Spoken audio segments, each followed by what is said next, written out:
nosotros estamos planteando además una reforma tributaria con, por ejemplo, un impuesto a los multimillonarios del país, 1% de impuesto a grandes riquezas, que a ellos no los va a hacer pobres, pero que al Estado les va a significar recursos para comprar respiradores mecánicos, mascarillas que hoy necesitamos. O sea, lo que usted propone es que a los empresarios que tienen muchísimo dinero, los multimillonarios de nuestro país, se les haga una reducción, se les exija un aporte del 1% del total de sus presupuestos para que con esto se pueda compensar los 1.000 soles que el gobierno gastaría en las personas mayores de 18 años para que puedan acceder a este bono universal de 1.000 soles al mes, el tiempo que dure, por supuesto, esta cuarentena, y de esta forma que el Ejecutivo, el presupuesto estatal, no, digamos, se vea golpeado al punto de que no se pueda requerir, no se pueda acceder y comprar equipamiento necesario para los hospitales que tanto lo necesitan. Por ahí va la cosa.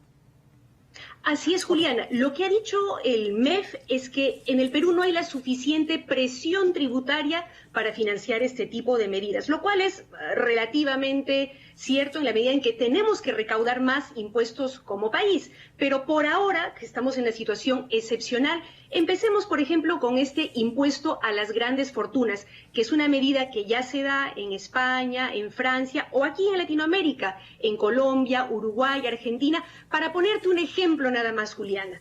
En el Perú hay 6 grandes empresarios que están en este ranking internacional de los más ricos del mundo, que es el ranking Forbes. Ese ranking en el Perú lo lidera el señor Rodríguez Pastor del Grupo Interbank, que tiene una fortuna de 4.000 millones de dólares. Bien por él. Con 1% de impuesto que se le cobre a esta fortuna, el señor no se va a hacer pobre, pero eso le va a permitir recaudar solamente en este caso al Estado peruano 40 millones de soles. Señora Mendoza, yo puedo estar totalmente de acuerdo con usted. 1.000 ventiladores artificiales, millones de mascarillas para contribuir a paliar la crisis. Yo puedo entender que obviamente ni siquiera a una persona con tanto dinero se le debería de exigir o obligar a que dé el 1%, que no es nada del total, ¿no?, de sus arcas personales. Pero tampoco puedes obligar. Tenemos un libre mercado, este es un país democrático, no es que de pronto aparece Robin Hood y le quita al rico para darle al pobre, que suena maravilloso, y que el mensaje seguramente al pueblo, a los ciudadanos, a los vecinos, a los televidentes que nos está viendo, le va a parecer genial. No lo niego, a mí también me parece maravilloso, pero esto no es un mensaje populista en medio de una crisis que nos está golpeando sobre todo en el lado económico y que algunas personas podrían interpretarlo como un aprovechamiento político de su parte, señora Mendoza. Juliana, esto se hace ya como política permanente en otros países en Europa y América Latina.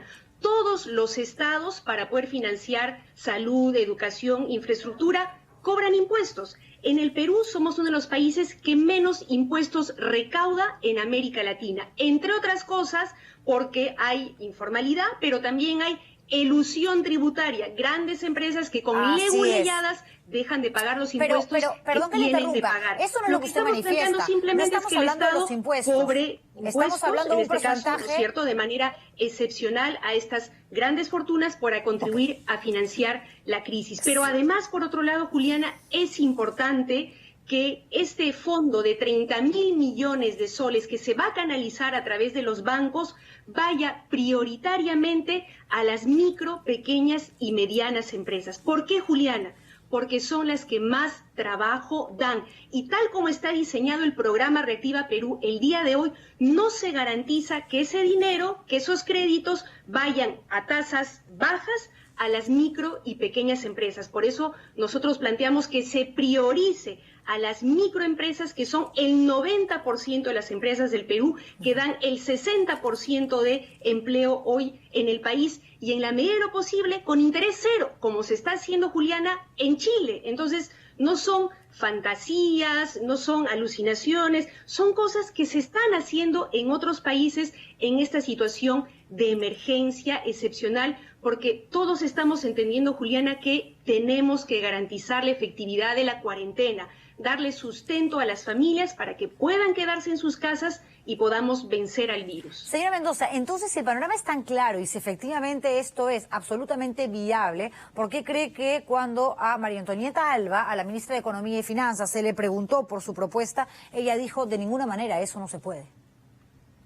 Sabemos, Juliana, que en el país los grandes empresarios, la CONFIEP, siempre han ejercido muchísima presión en el MEF, en el gobierno central, y hay esta idea de que a ellos no se les puede tocar, porque son los garantes de que el mercado funcione. Cuando en realidad, como decía hace algún momento, quienes mueven la economía del país, quienes más trabajo dan son las micro, pequeñas y medianas empresas. Con eso no estoy diciendo que no necesitamos del gran empresariado nacional. Por supuesto que sí, pero en este momento, Juliana, todos tenemos que poner el hombro, cada quien según sus posibilidades, pero todos al fin y al cabo. No se puede seguir privilegiando a unos pocos, dejando en el desamparo a otros. Entonces, a las grandes fortunas que paguen un impuesto solidario de 1%, los bancos que canalicen estos 30.000 millones de soles prioritariamente a las micro y pequeñas empresas. Y yo quisiera llamar la atención sobre esta propuesta de la subasta que se ha hecho desde el Estado.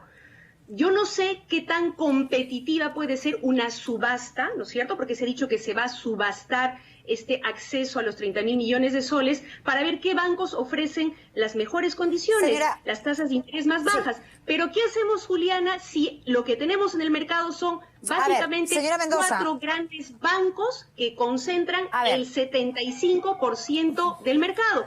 ¿Qué crees que va a pasar?